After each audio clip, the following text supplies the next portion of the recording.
About 8 years ago, the Malawian government issued permits for 3 trials on genetically modified crops, cotton, transgenic banana and cow pea, to see if they could be improved to be disease-resistant, drought-tolerant and high-yielding.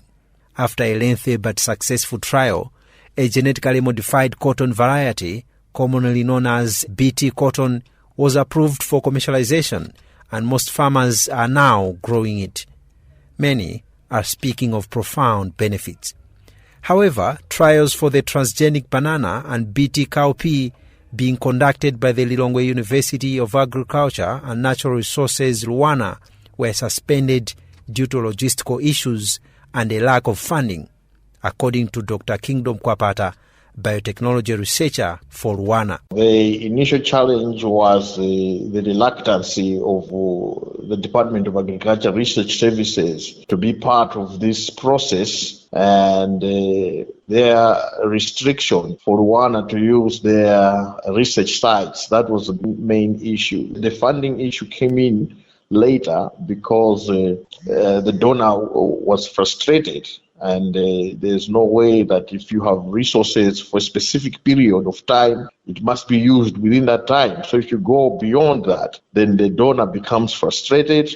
Dr. Lilian Chimpepo, the National Biosafety Registrar working under the Ministry of Natural Resources and Climate Change, told us at the time the trial on genetically modified cow pea was being terminated, it had already passed the first stage, confined field trial, which showed that it was able to protect itself from the pest known as Maruca pod borer. BT cow pea, the trials were terminated prematurely because of funding.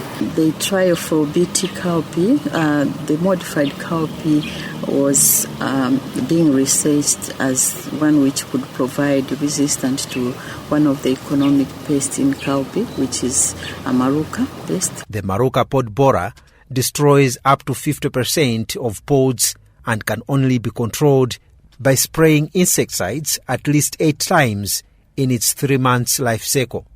Kenneth Lompwa, a farmer based in the area of traditional authority Chikowi in Zomba, eastern Malawi, says the current varieties are labor-intensive and expensive due to high demand for chemical use.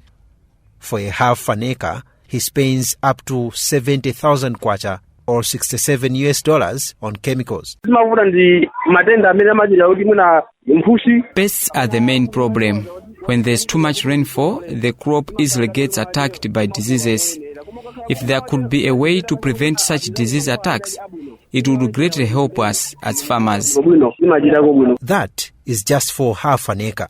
But according to Dr. Kwapata, the cost could go as high as 250,000 kwacha or $240 per season, further draining the already little forex for the country, as most of the chemicals are imported. Farmers are required to spray their cow pea crops against pests between 3 to 4 times per season, and the chemicals are expensive. They spend about 50 to 60,000 kwacha for chemicals each round, and you can see they spend a lot. Well, if approved and adopted, the genetically modified cow pea could reduce the use of insecticides, thereby saving costs for farmers. Meanwhile, Dr. Chimpepo says while the variety needs to be tried in other locations before it is approved for commercialization, her department already confirmed it was safe both for human consumption and the environment.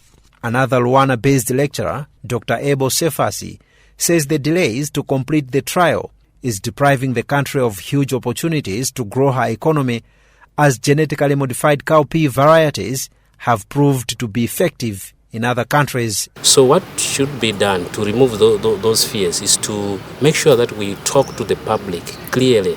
We tell them how far we have come as Malawi. Cotton is there, it's safe. If you go in the shops that are famous in this country, the retail shops, you find some products which are clearly written may contain GMO.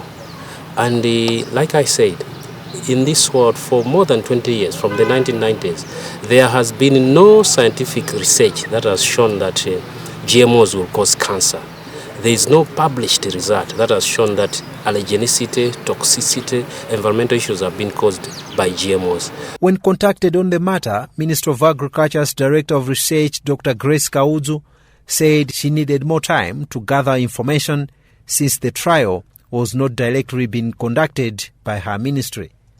Nonetheless, agriculture expert Leonard Chimwaza says the country should make everything possible to ensure the trial is completed and the crop is approved for commercialization. We need also to certificate the value chain players in the cow pea subsector so that they should embrace these technologies that are coming in this regard, GMO. Grain Traders and Processors Association President Grace Mijiga Muhango supports the need to have improved varieties of cow pea in Malawi. However, she blames the halting of the trial on information gap, saying there are many investors, including the private sector, that can help in supporting such a cause. I'm sure if that product was being pushed from a private sector component or private sector angle, private sector can ably finance that. I'm saying this with confidence because I've done it before under my small company, Africi. With the trial on BT cow pea on hold, Malawi has only cotton as a commercially approved GM crop variety. The National Commission for Science and Technology, a Malawi government institution mandated to promote the application of research and science technology through its acting Director General, Gift Kadzamila, says it is ready to help on the cause if need arises. Currently, on average, Malawian farmers harvest 2 tons of cow pea per hectare, getting over 2.4 million Malai kwacha annually. From these figures, it is clear that cow pea, whose price is even higher than other cash crops such as maize, could be the right option for GM commercial agriculture in Malawi, because if improved variety is approved, there is hope that the gains could double. Elsewhere in Africa, farmers are already enjoying the benefits, for instance in Nigeria, whereas according to the Alliance for Science, a global initiative to promote access to scientific innovation as a means for enhancing food security, GM cow pea could be commercially available to Ghanaian farmers in 2024 following approval by the National Biosafety Authority of that country in 2022. So, what is Malawi waiting for? The country could be missing an opportunity here. Perhaps in the meantime, there is a need to continue enhancing public education on GM products so that once approved, many a Malawian should appreciate its importance. OFAB really has done a good job through National Commission for Science and Technology to engage us scientists and you media people. The major problem is on the communication part. The public, the society, including policymakers, need to be made aware of the power of this technology in terms of solving real problems for Malawi.